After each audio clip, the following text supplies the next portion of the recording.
Two adolescent boys ambled into an upscale car showroom wearing rugged cargo shorts and basic white tees. They approached a gleaming luxury vehicle, asking a few innocent questions. The salesman, glancing at them with barely concealed disdain, declared, "I think you're in the wrong place." His words carried a sneer as the expensive cars loomed in the background with price tags starting at $900,000. Murmurs and snickers arose among both staff and customers, and the boys, now feeling small, quietly turned to leave. The following morning, as fate would have it, two ultra-luxurious Rolls-Royce boat tails pulled up outside the dealership. When the back door swung open, the same young man who had been in the showroom the day before emerged, followed closely by their father, impeccably dressed in a tailored charcoal suit. The astonished salesman stood frozen in disbelief. He had never expected such an outcome. The previous day had seemed ordinary in the showroom until two teenage boys on bicycles appeared at the entrance. Their arrival was almost hushed, the gentle squeak of tires barely audible over the hum of the dealership. Clad in utilitarian shorts and plain tees, with sneakers worn from real life, sans designer logos, or ostentatious watches, they carried nothing but genuine curiosity and the unspoiled wonder of youth. Parking their bikes neatly by the steps, they strolled in through the glass doors, which whooshed open softly.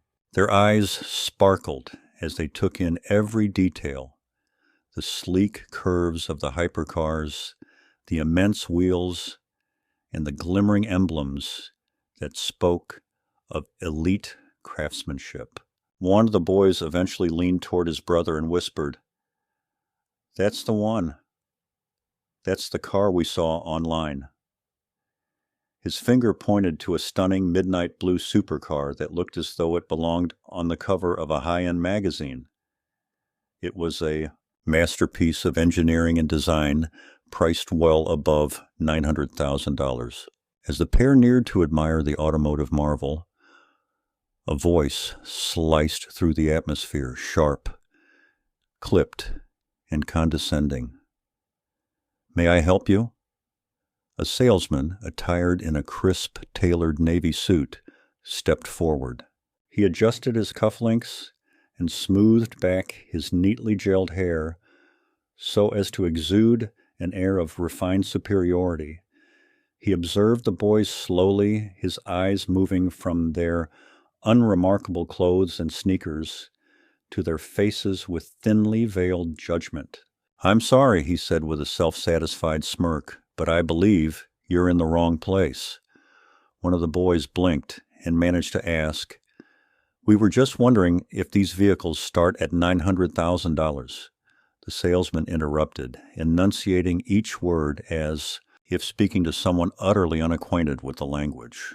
"Perhaps you'd feel more comfortable somewhere else," he suggested with a patronizing tilt of his head. Behind him, a few staff members exchanged quiet chuckles, and a couple of customers seated at a nearby counter gave subtle shakes of their heads. The smiles on the boys' faces faded. The younger one looked down, while the older offered a polite but awkward nod. "Sorry to bother you," the older boy mumbled before turning to leave. They exited with their shoulders slightly slumped as the glass doors whispered shut behind them. "And that should have been the end of it," one of them sighed internally, thinking it was just another humiliating moment in a day filled with endless sales quotas and forced smiles. Yet, just as they were about to ride off on their bicycles, a voice called out from behind them, "Wait!" They turned, and a woman emerged from behind a nearby reception desk. Her expression was both warm and resolute. Dressed in a simple cream blouse and black slacks, her hair pulled back in a sleek ponytail, she radiated sincere professionalism. instead of the usual smug sales pitch. "May I have a minute?" she asked gently. The boys exchanged a quick glance, hesitated briefly, then returned with their bicycles as they stepped inside once more. The woman met them near the very car they had admired the previous day. "I heard you asking about this model," she said kindly. "It is one of the finest in our lineup. Let me show you some of its features." Her tone was gentle, yet carried the weight of genuine knowledge. Crouching down so she could speak at eye level, she explained the engine specifications, customization options, and cutting-edge technology embedded within the interior. She even handed them brochures, carefully pointing out what each detail meant. Unlike most around her, she seemed to value the art, the engineering, and the heritage behind the brand, things few cared to notice. "Would you like to take a seat inside?" she offered softly. Their eyes widened in surprise. "Really?" one of them managed. One by one, the boys took turns sitting inside the car. No wild gestures, no hasty selfies, just quiet, respectful appreciation for its beauty and craftsmanship. Before they left, she handed them her business card. "Feel free to call me if you have any more questions. You're always welcome here," she said with a genuine smile. They thanked her with a mix of humility and awe, and as they left, they rode away with their heads held a little higher. Back on the showroom floor, the once condescending salesman from the previous day leaned over to a coworker, muttering under his breath, "She's wasting her time." His remark was overheard, but he paid it no mind. Something about those boys had resonated with the kindly woman. Perhaps it was the thoughtful way they asked about things most adults wouldn't even bother with, or the quiet confidence they carried, despite the awkwardness. It reminded her of a time when she too had been underestimated. Later that day, as dusk fell over the dealership, the scene shifted to a sprawling mansion on the edge of a private hillside estate, a place where the world seemed to slow and the skyline became a canvas for quiet reflection. The interior was hushed and elegant. Sunlight in the late afternoon tinted the marble floors with gold and amber, and custom artworks graced every wall. Outside, the massive glass doors of the mansion hinted at refined simplicity. At the mansion's foyer, the same two teenage boys reappeared, this time not on bicycles, but walking confidently under a clear sky. Their appearance was familiar: rugged cargo shorts, plain white tees, and well-worn sneakers that had borne the marks of honest living. The elder brother closed the door behind them, pausing as his fingers tightened around the strap of his backpack. The younger, taking a deep, steadying breath, asked in a subdued voice, "Where's Dad?" The older brother replied softly, "He's probably in the study." They walked down a corridor where the gleam of a modern chandelier suspended like a floating sculpture above the reception area blended with the gentle strains of classical piano music echoing softly. At the far end of the hall, a set of heavy oak doors swung open, just a crack.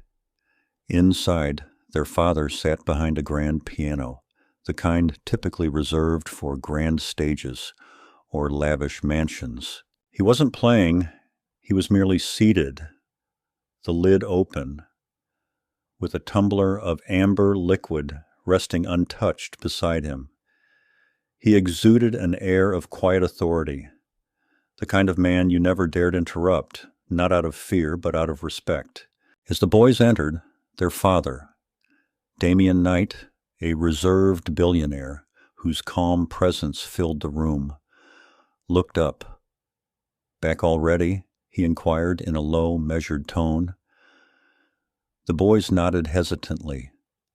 "Is everything all right?" his expression asked. The older brother began a stilted reply, the automatic yes hesitating on his lips, but finally managed a quiet, "Not really." Damien gestured toward a pair of leather armchairs near a crackling fireplace. "Sit down," he instructed. The boys dropped their bags and sank into the chairs, a heavy silence hanging among them.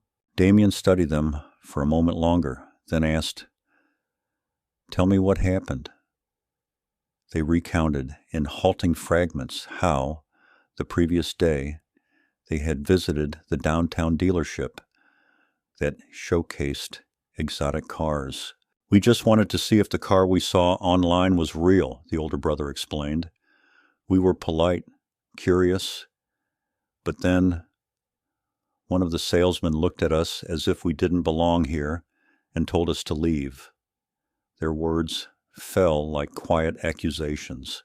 The younger brother added, "He basically laughed at us and said the car started at $900,000. His voice was barely a whisper laden with embarrassment. Their father listened silently, nodding slowly but saying nothing, until the older brother finished. Then with quiet resolve, Damien spoke.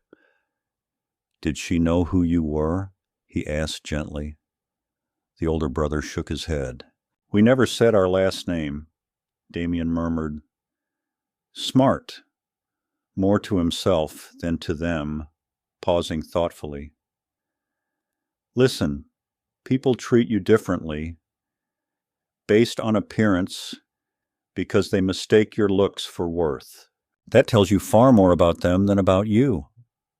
The younger brother absorbed his father's words, the message settling deep within him. After a long moment of reflective silence, their father stood and moved to the window, looking out as the sun began to sink below the horizon. His hands were clasped behind his back, and without turning, he quietly said, "Thank you for telling me." His words, though few, carried the weight of understanding and resolve. That evening, dinner at the mansion was unusually hushed. The long mahogany table felt too wide for just the three of them. Plates were set meticulously. Silverware gleamed under the soft glow of the chandelier, and subtle jazz murmured through the speakers. The boys ate quietly, stealing occasional glances at their father. After a while, the older brother mustered the courage to ask, "Aren't you angry about what happened?" Their father set his fork down gently, looked up, and replied, "I don't waste my energy on those who show me who they are. I simply act when it matters." His calm voice left no room for further protest. Later, as the boys ascended the stairs to their rooms, the younger asked quietly, "Do you think Dad will do something?" The older brother smiled faintly. "By now, you know him well enough," he said.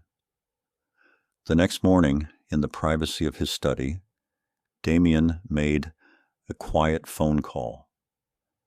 "Yes," he said into the receiver, "I need both vehicles delivered here by 8 a.m. tomorrow. No delays. And have the drivers wait outside the dealership. I want the timing to be perfect." He paused, listening intently. "It's time they learned that not everyone who appears ordinary lacks substance," he added softly, then ended the call.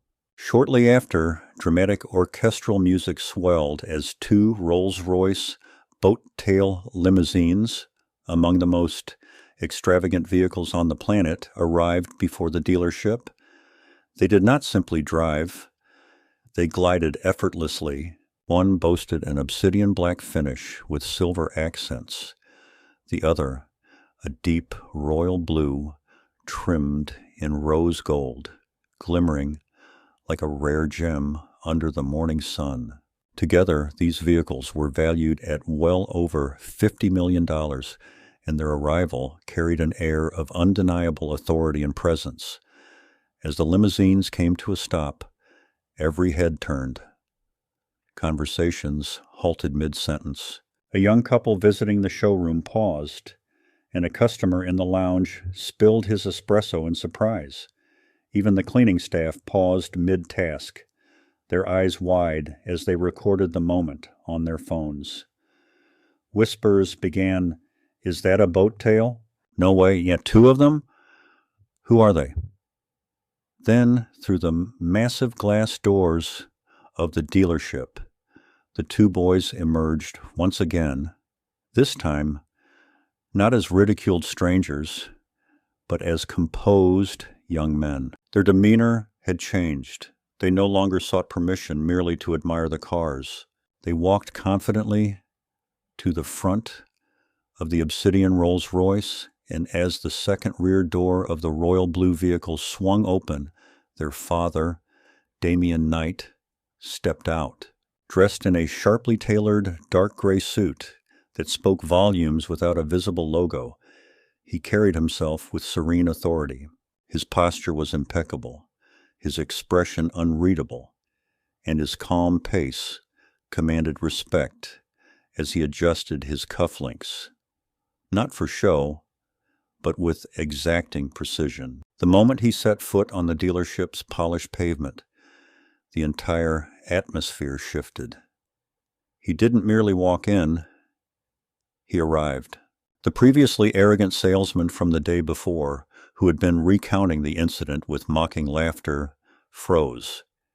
His eyes widened as he recognized the trio, his face drained of color, as he stared first at the boys and then at the distinguished man following them. Recognition hit him like a shard of ice, and then fear.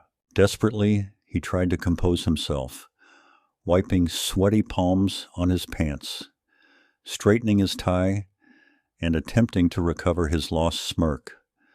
But it was too late. The glass doors opened as the trio entered the showroom, and the entire crowd inside instinctively cleared a path, as though royalty had arrived. The father strode confidently to the reception desk with his sons trailing behind him.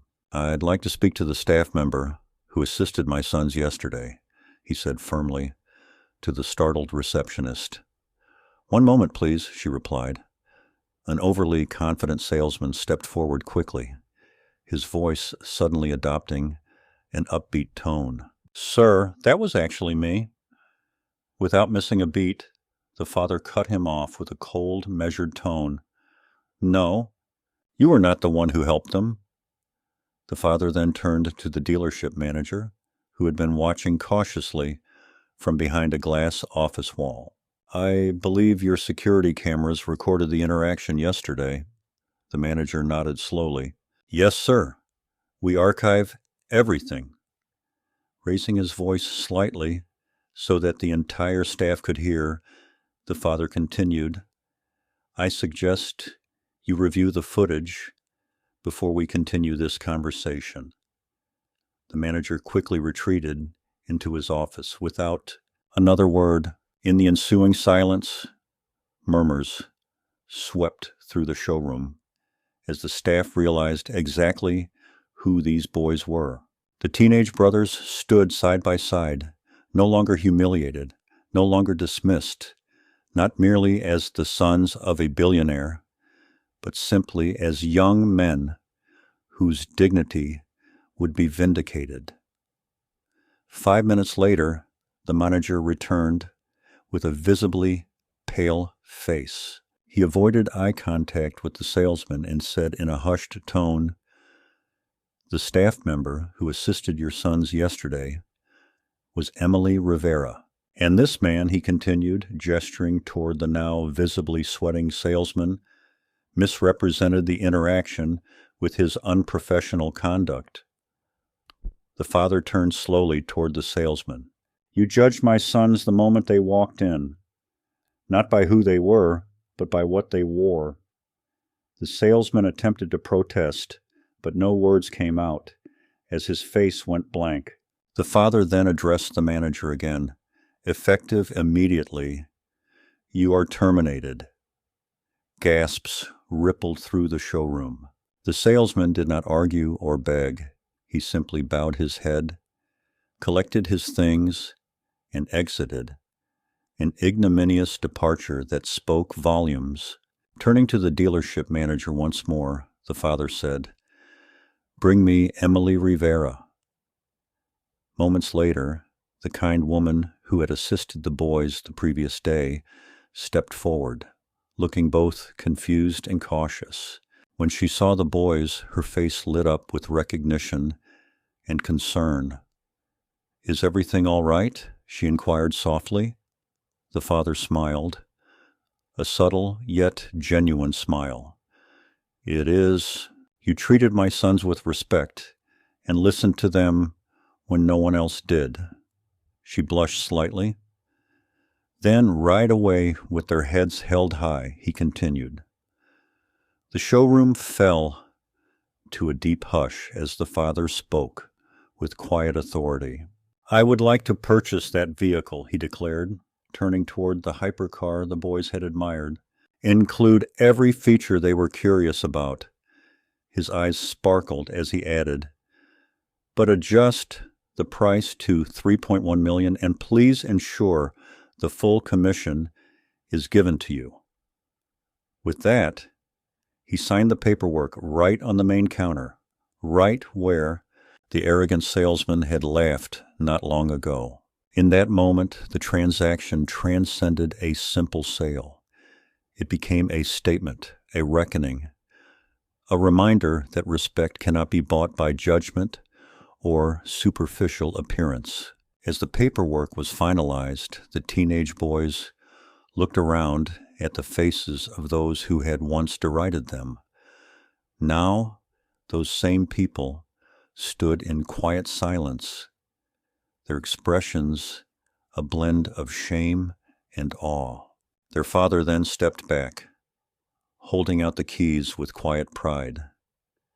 "Happy early birthday," he said softly, before the boys accepted the keys with dignified humility. No raucous cheers or boastfulness, merely a quiet victory. They stepped outside and climbed into the Rolls-Royce boat tails. And as they drove away, all that remained was silence and a lesson that no one at the dealership would ever forget. The engine purred like a tamed beast, while the sleek $3.1 million hypercar glided from the curb. Inside, the composed father sat in his custom-tailored suit, his presence formidable, yet understated as his two sons sat in quiet awe, holding keys that meant far more than mere horsepower. As the car disappeared down a tree-lined road, swallowed by the distance, the echo of that moment settled inside the showroom, an indelible memory.